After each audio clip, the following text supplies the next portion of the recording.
How did you go from chemical engineer to a TikTok famous comedian? Just a lack of confidence. I'm not the most self-confident person. You know you've had a bad set because people will come up to you and say stuff like, "Oh, I think it's really brave what you do." It takes quite a long time to write 5 minutes of material. There was only about 6 people in the room. There's just one really sort of drunk, probably coked up bloke ruining the whole night. In a way, it would have been better if it was heckling. How'd you come back from something like that? I sort of nip it in the bud. Can't really call it a sketch if it's 30 seconds long. That means so much more than getting a million views on a 7-second video. I've just picked up loads of Gervais mannerisms, but maybe I am just sort of like a Stuart Lee, David Brent tribute act. You have to sort of trick people into thinking that's what the punchline's going to be, and then maybe do something a little bit different. Welcome back to another episode of the DaneMellowsTalks podcast. This is Talking Point, and this week we've got a very special guest with Sam Thorley. So he is a chemical engineer, and also he's TikTok famous as a stand-up comedian. So we've got all sides of this with this guy. Obviously, with being a comedian, he's got stories about hecklers. He's got stories about you know being on stage, and that's the highs of being on stage and the lows of being on stage. He talks about bombing it. He talks about his first time going up, doing a stand-up comedy show, doing an open mic show in front of loads of other comedians. He talks about how he was nervous and how he felt like maybe it was more of a younger person's game at this point, and he talks about how he struggles with time and getting his content out there while also balancing a job and his child and just his life. He's a really interesting guy, and I love speaking to him.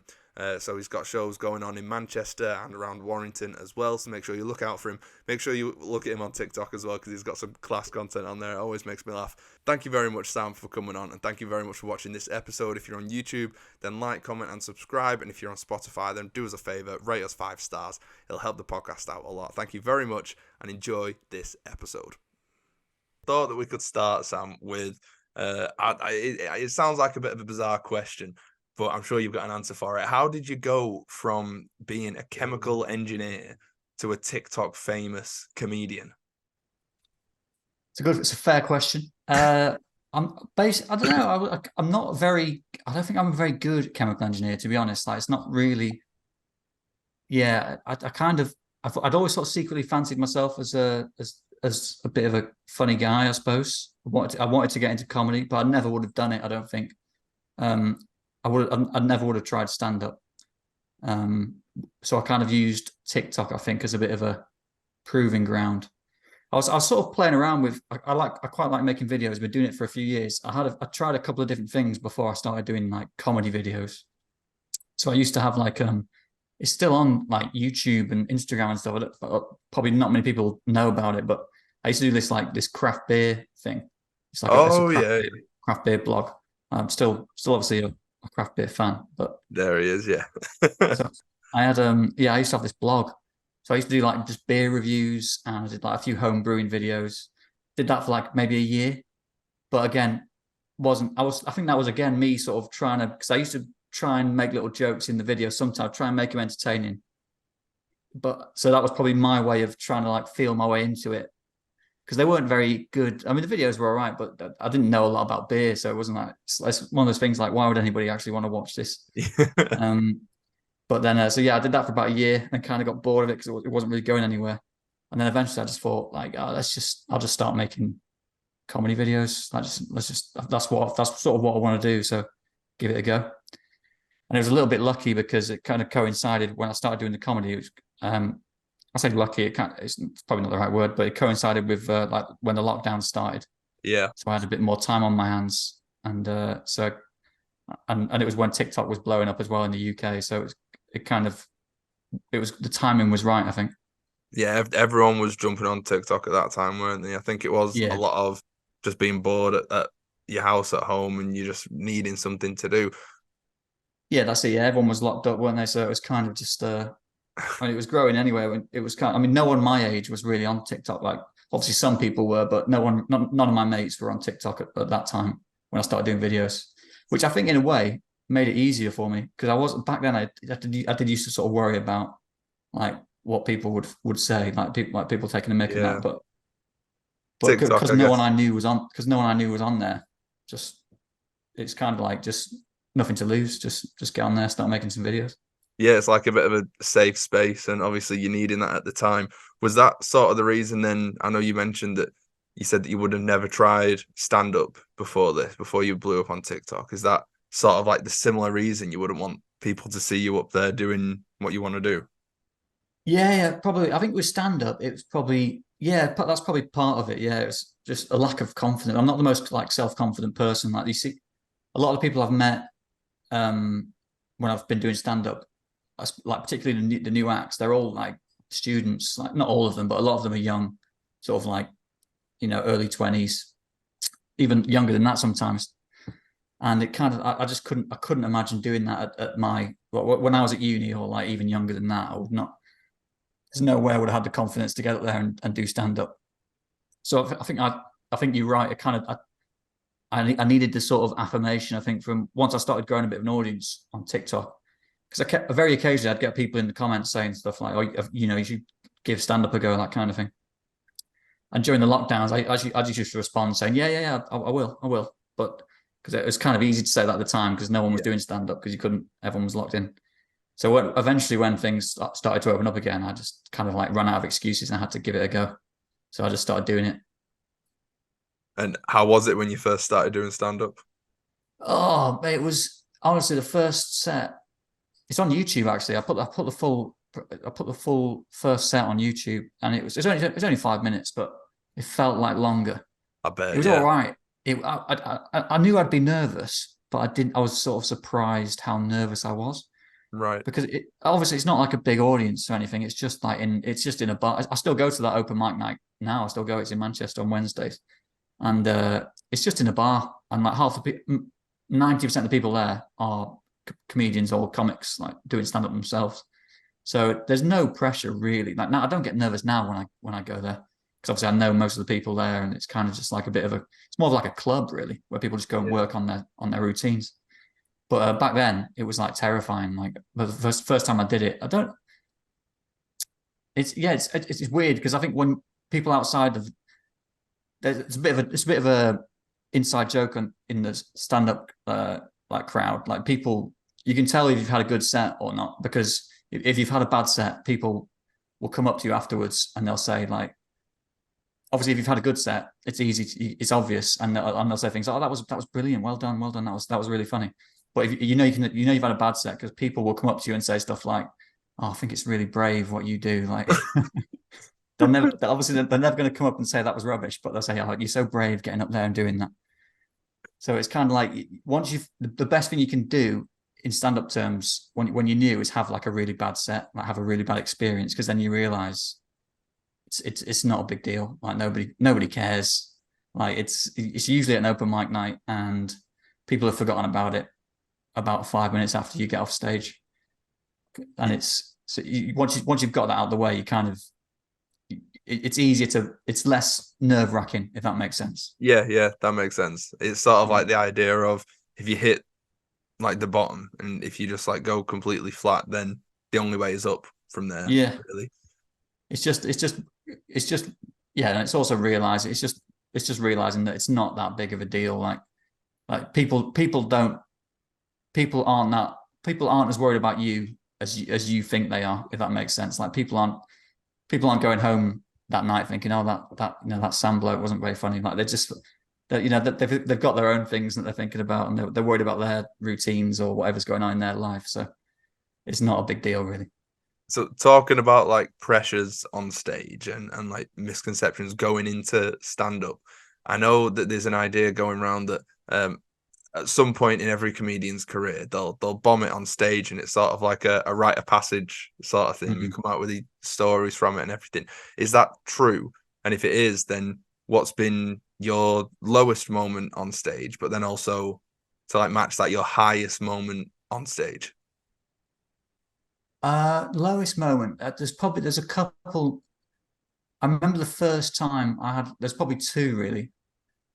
One of them wasn't really my fault, but like the first one was when I bombed for the first time. I guess you could call it that. Like it was my fourth. I think it was my fourth set that I did, Mm, and at the start, you obviously you don't really know what you're doing. So I was like naive, It takes quite a long time to write 5 minutes of material. Obviously, like it's not the kind of thing you can do in 5 minutes. It takes like to write a good 5 minute bit. It can take hours or like days even. Like so, I was naive at the start. I just thought, oh, I'll just write a new 5 minutes. I'll just do that for next week. So I tried to write a whole new 5 minutes, and obviously, and also, which didn't help. The open mic night I was at, I was one of the last acts on, and there'd been like 20 acts on already. So everyone had gone home. There's only Right. like there was about 7 people in the room. So it's like, of course, like you're not going to do well in that scenario, like trying out new material.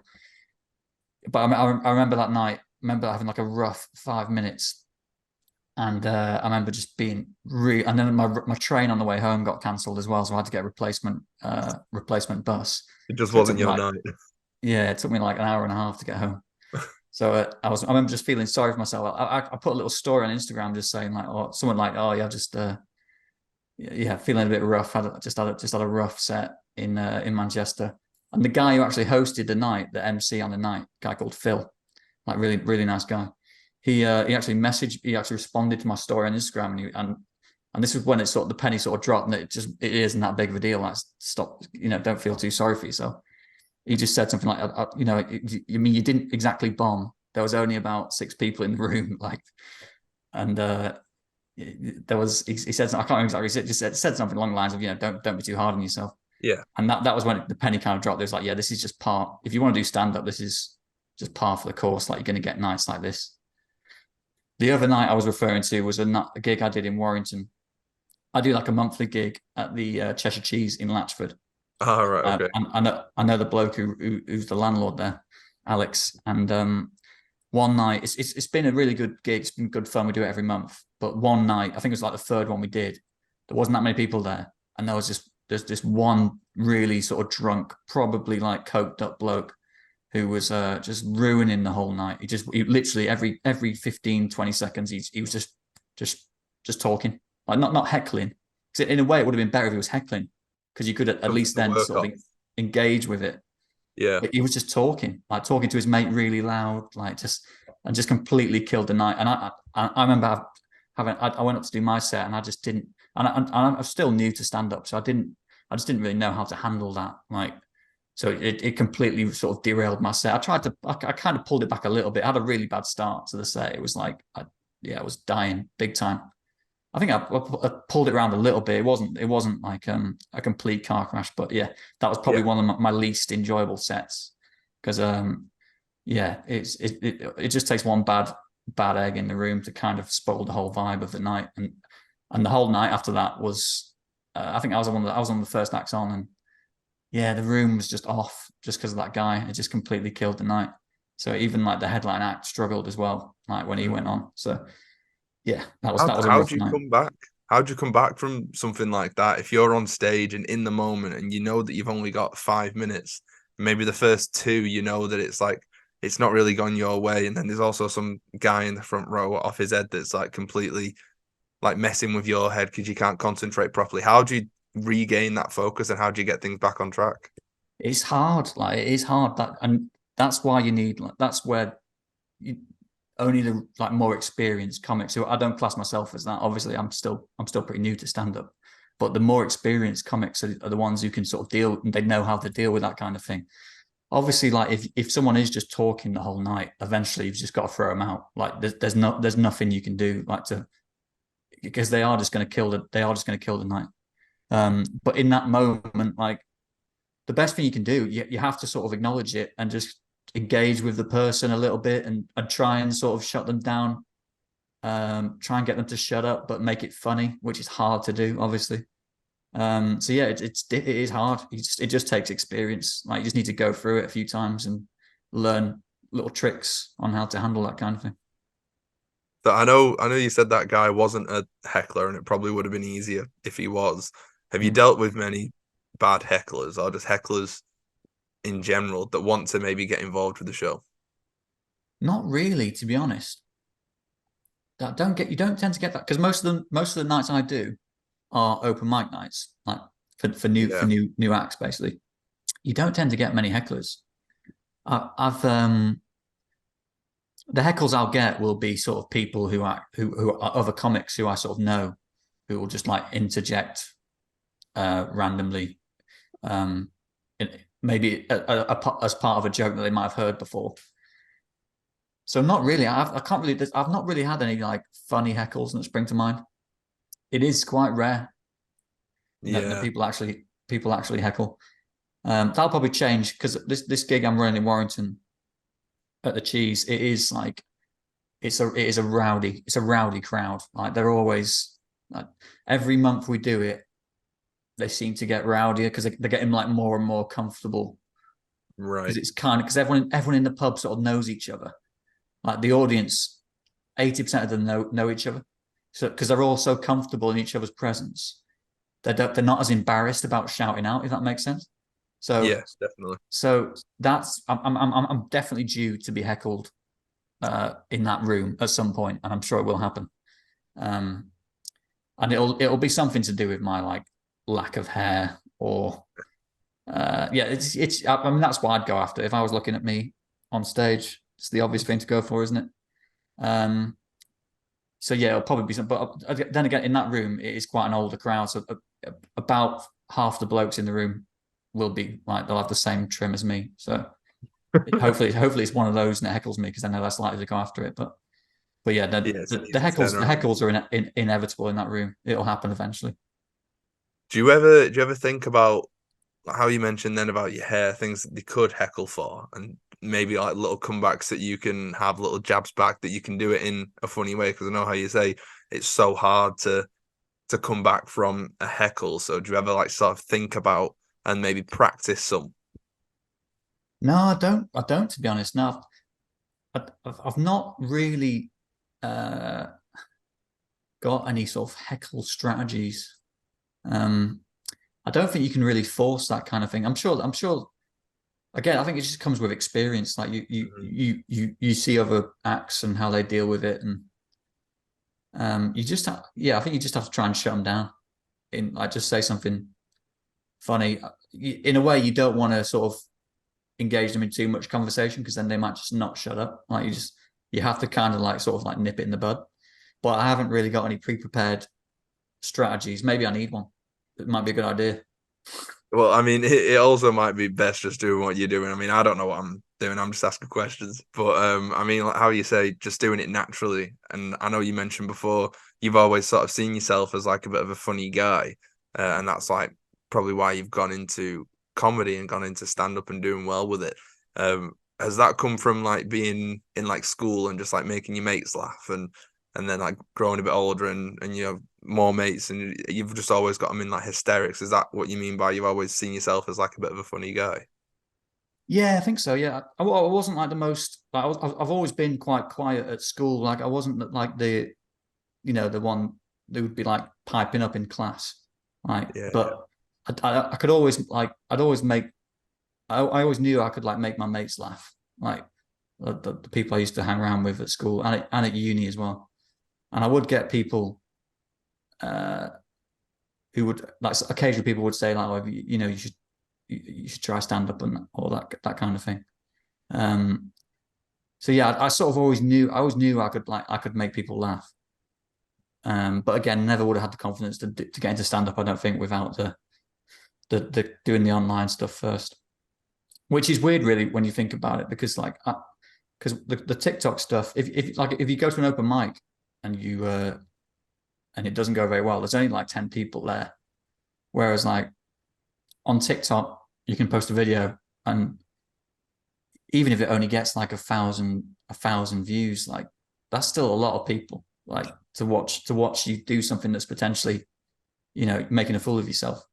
I think it's just because you don't see the reaction. Like it doesn't feel as real. So I think that's probably why it's easier, but yeah, it seems a little bit back to front. I know what you mean. Yeah, it's a lot. It comes across in a lot of an easier way to try and like you say, you're not seeing their faces, like whether they're enjoying it or not enjoying it.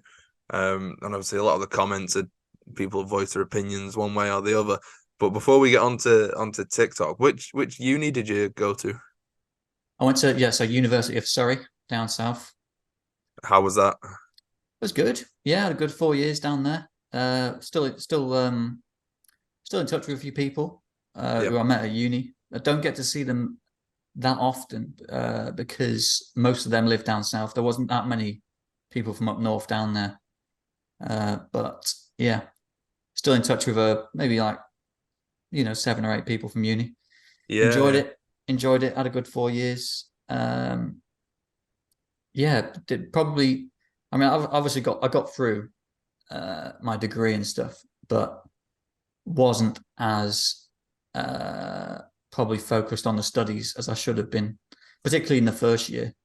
Oh Like yeah. the biggest mistake they made in the first year was like telling us that it didn't count, that the score you get doesn't count towards your final degrees. Right, so and I took that far too literally. I nearly failed the first year. I failed like Really? I had to resit a couple of modules.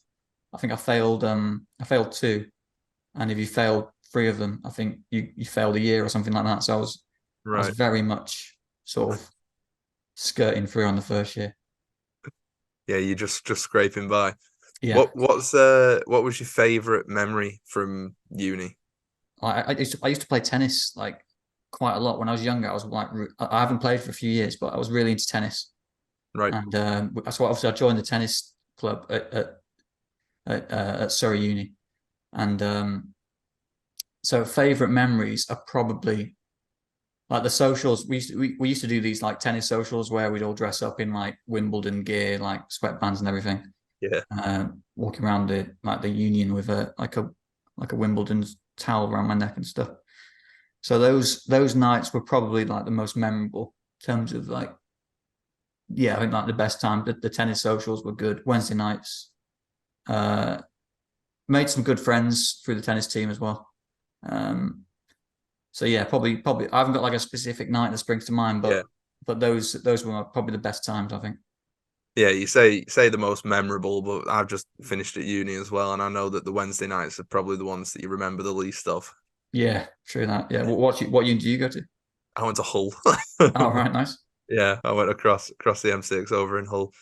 Finished there a couple of years ago now, to be fair, but yeah, still had a good time there at uni. But obviously, so back to your TikToks, and you've obviously grown a really big following on there. And basically, my question that I wanted to ask you is, how do you come up with the content for your TikToks? Because I know you'll be working on your stand-up routines, which is obviously a lot of a longer format, and TikTok needs to be a lot shorter and snappier. How do you come up with the content that you put out? It's good. Yeah, it's good. It's interesting actually. It's good time. It's a good timing to do this because at the moment I'm kind of going through a bit of a transition. TikTok have just launched this new program where they give you a bit more money for the views that you get. But when I say a bit more, it's like a lot more than you used to get, because previously there was the creator fund, but you'd literally get like 1 or 2p for 1,000 views. It's not. You have to. I do well to make like 30 quid a month, even if I had like a pretty good month. So they've launched a new creativity program, and it's like you get, rather than earning like 2p for 1,000 views, you might get like 50p. So it's quite a big step up. But it's only for videos. They only give you money for videos that are longer than 60 seconds. So obviously most of the creators, the big creators, they don't tend to make long videos. Like they'll be like 30 to 45 seconds generally, little sketches, that kind of thing. So now I think everybody's realizing they've got to start making longer videos. And that was something that I was kind of working on already, because I knew this was coming. I didn't know they were only going to give you money for longer videos, but I knew that just from a pure like business point of view, the longer videos are more valuable to the platforms. You can see what's happened on YouTube and Facebook. Like they massively push longer videos rather than shorter videos, because it keeps people on the app for longer, and that's all they want. So I'd been aware of that for a while, and like most of this year really, I've been trying to sort of work on longer videos. Like I do the Stoke videos, and some of them are like 5 minutes long. So at the moment, I'm just kind of like transitioning into doing videos that are probably more like sketches rather than like short, 30-second because you can't really do a sketch. You can't really call it a sketch if it's 30 seconds long. Like Yeah. I could do like a good example of a video I did a few weeks ago was just like one joke, but it was so it was a 7-second video. You know that trend that's been going around, that Bryn fella who goes on hold. He's got like the turkey teeth, and Oh yeah. so he has that like tune in the background, and he's like, "Watch your girl out. Hope your girl's not out in Magaluf or something." Yeah. And he's gone like massively viral. I did like a spoof version of that where I was in like Morrison's, with some crumpets or something like that, and that went pretty viral. I think got over like 500,000 views. I think it still seems to be getting pushed out a little bit now because I still see notifications on it. But that was only 7 seconds, so it's mad. Like in the past, it's easy to just become a bit lazy with it because you can just, if you've just got one funny joke, you can get, and you do like a short video and that's just that joke. Like you feel like it feels like a big deal, but in reality, it's probably not that big of a deal because it's not. Although it's obviously it's nice to get a lot of views, but in the grand scheme of things, like it's not really that meaningful. If that makes sense, like you're not really connecting with the audience in 7 seconds. It's kind of like it's quite fleeting. Whereas if you can get like 100,000 views on a 5-minute video, that means so much more than getting like 1 million views on a 7-second video, if that makes sense. Yeah, definitely. So at the moment, I'm just kind of like working on doing longer videos, basically. So the views are down a little bit like over the last few weeks, but I think that's partly because, it is because like, I'm just trying to like, I'm trying out some new content really.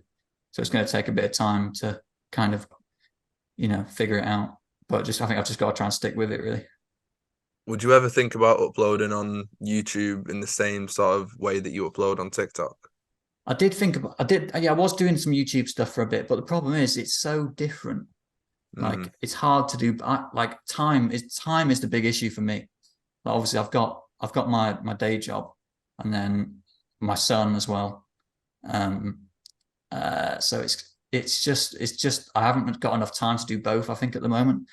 Whereas because obviously YouTube needs to be like a different kind of video. It's horizontal rather than vertical, and different stuff works on YouTube compared to TikTok. It is very different. And the YouTube videos need to be a lot longer as well. Like I think you need to be posting 10-minute videos at least over there. That's what most of the big creators seem to do over there. So I think it doesn't really make sense. I think I've recently been posting a lot more on Instagram, and started posting the Stoke videos I've been doing because they are longer videos and they're vertical. I've been posting those on Facebook and sharing them with some of the Stoke like groups, and they've been doing okay. They're not massive amount of views, but they've been getting like a few thousand views. Which is so. I think Facebook's probably more likely where I'll start posting more compared to YouTube, just because the vertical videos work on Facebook. Because most people who use Facebook, it's on their phone, so it's kind of it's a little bit of a better fit. So I do want to do stuff on YouTube, but I just need a bit more. I just need a bit more time really to have like a proper go at it, rather than the stuff I'm thinking about doing on YouTube will be like, because at the moment I'm not doing that much stuff like stand-up content. I'm not really posting much stand-up stuff. So what I want to do is like kind of like vlogs of like of an open mic night or a comedy gig, like the gig I do in Warrington, because it's so chaotic. I think it'll make for some really good videos. So I'm thinking about just doing like a vlog of that night basically, and recording it horizontal style, and then posting that on YouTube, and maybe posting some clips on the other platforms, TikTok and Instagram and stuff. Try and push people over to it. So yeah, I've got some ideas, but at the moment it's I'm mainly focused on the vertical vids, you could call them. Yeah. I think that is definitely the way to do it though, just getting across as many platforms as you can and just bringing the audience that you've obviously built up on TikTok to then go and watch the stand-up ones that you can do on YouTube, and they'll come across on Facebook, and like you say, you're sharing them to the right areas to then pick up the pieces on there. What are your favorite comedians? Favorite comedians? Probably my favorite one not necessarily stand-up wise, but I think probably the one who's had like the biggest influence on me is probably Gervais, Right. just mainly because of The Office. Oh yeah. Like I used to be, I still am to a certain extent, like massively obsessed with David Brent. Like, and me and my mate Wilk at school, sort of like sixth form kind of age, we were both like heavily into The Office, and we used to just quote. We used to do like David Brent quotes all the time, like literally like every time we'd see each other at school. And so eventually, at first, I was doing it ironically, just sort of like mimicking David Brent, just like little Brent mannerisms, just like Yeah. things like, well, that kind of thing, like making little Brent noises. But because I was doing, because I did it for so long, eventually it kind of just stuck. It just became Yeah. like part. So I've just picked up loads of Gervais mannerisms, and I think there's like a whole generation of people that have done that. Because I notice it with other like creators as well. Like, do you know like True Geordie? You ever seen Yeah. it? Like him and Lawrence, I've noticed that they're both exactly the same. Like Right. their mannerisms, a lot of like when they're trying to be funny, that it's so like Gervais and David Brenty, like just little things, little just the way they say things. And I've heard them talk about it as well, like because they actually interviewed Gervais, didn't they? They don't on their podcast, and you can sort of just like feel that influence. So I think Yeah. Gervais is probably the one that's had like the biggest like impact on me, just mainly because of David Brent. I watch most of this. Well, I've pretty much seen everything that he's done, like the more recent stuff, like Mhm. Derek and Life's Too Short and everything. But yeah, the David Brent was probably a big influence. The character, Do you feel that creeping into your stand up as well as like your just everyday talk? probably. I'm trying to think. Like my stand-up's quite dry, quite Right. deadpan. So it probably is quite. I don't know. I've never really thought about like who would be my who do I sort of mimic stand up wise? Yeah, I think there's probably definitely some Gervais in there. Um, I don't know really. I do try. Oh, I think Stuart Lee to a certain extent. I don't know if do you know Stuart Lee? Like, he's a really good like uh UK stand up. He's been going for ages now. He's been going for like I think a Let few me have a look decades. what he looks like. Stuart Lee. Yeah, you'll probably recognize him. Like you might not know Yeah, his yeah. name. I know the Yeah, face. Yeah. he's one of those like he's very successful. Like he's got a big audience, but at the same time, he's one of those comics that's like really respected in the industry as well. Like he gets a lot of respect from other comedians, and he's got quite a dry sort of deadpan delivery. So I think I've watched quite a lot of his stuff over the years as well. So I think he's probably on the stand up. He's probably one of the biggest influences as well. Thinking about it, I've never really thought about that before, Yeah. but maybe I am just sort of like a Stuart Lee, David Brent tribute act, just merged into one. That could be that. Yeah, it could be. Wasn't something I did on purpose, but it could be Yeah, yeah. something to it. I think a lot of it, when you're trying something new for the first time and you've seen other people do it before and you've seen them do it well, I think it's just natural that they end up coming out in you, and it's hard to like get yourself across like naturally and like your Mhm. personality across straight away. It takes a bit of time to get in there and get quite comfortable on the scene. To then, I'm sure like now you're showing a lot more of yourself than comedians that you like look up to and everything. Yeah, yeah. I think it takes time. It takes a long time. They say it takes. Obviously, it's different case to case, but they say it takes 10 years, like to doing stand up to really sort of like discover your like voice Yeah, rather than because like you say at the start you kind of just like trying to do things, you're just figuring things out, trying different things, and you inadvertently probably just like sort of mimicking somebody else to a certain extent. Even though I'm sure the jokes are original, well, I hope they are. But well, some people, yes, they borrow material and that, but most yeah. people write their own jokes. But even if you're doing your own jokes, the style might be similar to somebody else that you've seen on TV or just in like the clubs. So it does take a long time. I think they say 10 years, rough rule of thumb, until you can Yeah. sort of figure out what your lane is. Talking about specific jokes and Ricky Gervais in particular, people often like call on Ricky Gervais to be cancelled for the jokes that he makes. Yeah. And I just wanted to like pick your brain on that sort of topic, and you know, like what you feel about it. If you're going to a stand-up show, is it a case of you're there to have a laugh, so if you're not there to laugh, then don't go? Or is it a case of now modern comics have to sort of edge around certain topics to be respectful? Yeah, I think I think you just have to, but you have to recognize, like, people are going to draw the line somewhere. Everybody's different. So you just have to be prepared to deal with like, if you want to do edgy material, you have to be prepared to deal with the backlash. Like, I think Gervais, probably there's probably like a couple of bits that spring to mind in the past where he's probably like just gone the wrong side of the line. For in most, again, there'll be like a lot of people who watched it and enjoyed it, didn't think too much of it. Yeah, But and then there'll be the other side of the fence who thought it was a bit too much. So it's not like a black and white thing. It's like everybody's got their own standards, but you just have to be prepared to kind of deal with that. And I think it's a lot easier in a way for established comedians, because although a lot of people, like Jimmy Carr's a good example as well. Do you remember that joke he did a couple of years ago about gypsies, travelers? Like he did a joke about I how, remember it. I can't remember it now, but I remember hearing about it at the time, and I've seen a lot of his stuff before. yeah, it was a joke about the Holocaust, and he basically said something along the lines of, and nobody ever talked about the fact that X amount of gypsies were killed during the Holocaust. And then he said because nobody ever wants to talk about the positives.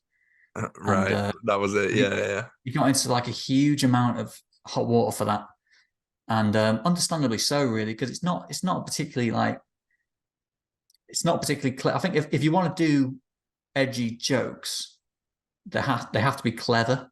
If that Yeah, makes sense, it can't just be like, these people died, that's funny. Like, it has to be, yeah, there has to you have to sort of trick people into thinking that's what the punchline is going to be, and then maybe do something a little bit different. So I think there are ways to do it more subtly than that. That's just one example from like his whole career. Like Jimmy Carr's obviously like an amazing stand-up, but that's just that one example. I think he probably didn't quite get it right. Like, mhm. so I think there are ways to do edgy material. There's bits I've done. I used to do that I don't really feel comfortable. Looking back, it's like, yeah, was that really like, yeah. So I think a lot of people, when they're new to stand up, like I still am, they start off doing quite edgy material, quite dark material, and I don't know why that necessarily is. But I've heard a lot of people talk about that, as they start off doing these like quite dark material, and then eventually figure out, they sort of like find their way. I think it's probably because it's just, I think, answering my own question, probably just because it's easier to do that. A lot of the time, people mistake like a reaction to a joke as being like a laugh, if that makes sense. Mhm. Like sometimes you'll see it at like a comedy gig, if someone does a controversial joke, half the room might laugh, and then the other half will go like, ooh. Yeah, And then, but because it's a big reaction, that kind of gets mistaken as a positive, if that makes sense. When in reality, like maybe half the audience didn't really like it. So it's kind of, I think yeah, it's easier in the early days to do those kind of jokes, because you know you're going to get a reaction even if it's not. So you feel like you're doing well. You feel like you're doing better than you are. If I think that's probably a fair way to put it. But eventually you kind of realize, maybe that's not the right way to go about it in the long run. So looking at these like top comedians, and I know you said a few times that you still see yourself as new in the comedy game, or in the stand-up game, I should say. What are your goals for the future in terms of that? So yeah, my goals. I just want to get to a place where I can sort of do it full time. Like that's all I really want. Like, I'm not, like, at the moment, realistically, like, I'm not doing stand up as often as I need to be doing it. I'm probably doing it like maybe like once a week. Hmm. But then that's purely a time thing. Like, I just have to, between the videos and like the stuff I mentioned earlier, family stuff, Yeah, job, of course. I just haven't got enough time to do stand up like 2 or 3 nights a week at the moment. So it's kind of like on the back burner, but I'm very aware of that. I'm just sort of sticking with it and just slowly getting better. Because what I want to do ultimately is, if I can get to a point where I'm making a decent amount of money from the content that I'm making, I can then, if I can make, even just like a modest living from that, it'll give me a lot more time to do, because then I could do that during the daytime. Yeah. And then I could do stand up 2 or 3 nights a week in the evenings, and that would make things a lot easier to improve and progress stand up wise. So I think it's just, so for now I'm just focusing on the content more than the stand up, but at the same time trying to keep my hand in with the stand up, and eventually, so the goal is just to be able to do it for a living, really, a combination of the online content and the stand up. That's the long term goal. Might take a few years to get there, because it is, it's it's not easy. It's not, and it's hard to make a living just from ad revenue, like especially on TikTok. Until recently, it was impossible, basically. Yeah. But this new program they've launched, if you are getting a lot of views, like people like the big accounts, like a good example is do you know Phil C84, the bald headed, like, he does the travel videos. Yeah. Like I know him quite well. I've met him a couple of times, and we're in touch quite frequently. And he's a really good example, because he's been doing long form videos for ages, like probably like a couple of years now. So all of his videos are like 3 or 4, well, at least 3 minutes long, or maybe slightly less, some of them, but at least most of them are 3 minutes long. Yeah. And he started doing that because he wanted to get grow an audience on Facebook, and Facebook pushes videos that are longer than 3 minutes. But he also knew, he's very business savvy as well, and he knew that eventually TikTok wanted to do a similar thing. So now, because he gets so many views, like he must be getting, like, now the amount of money he'll be making now from the creativity program would be enough to do it full time, comfortably. I reckon he'll be making, and I'm like nowhere near that. So it's if I could get to the point where I could even just do it, like make enough money to support it as like a part-time thing, it just gradually basically free up more time to focus on the comedy stuff. And you'll get there with it. Yeah, that's it. Yeah, just need to just sort of chip away, really, stick with it, and try and improve. I'm sure you will. You just got to keep going with what you're doing. And like you say, just keep getting the content out there, building up that audience. And obviously I've seen your stuff. I enjoy watching your TikToks and the comedy, the stand-up that I've seen on YouTube of you. I think you're a really talented comedian. And I can see you going places, Sam. So thank you very much for coming on the podcast. I've really enjoyed speaking to you. Cheers. Thanks, Dane. I appreciate you asking me. It's a pleasure to come on.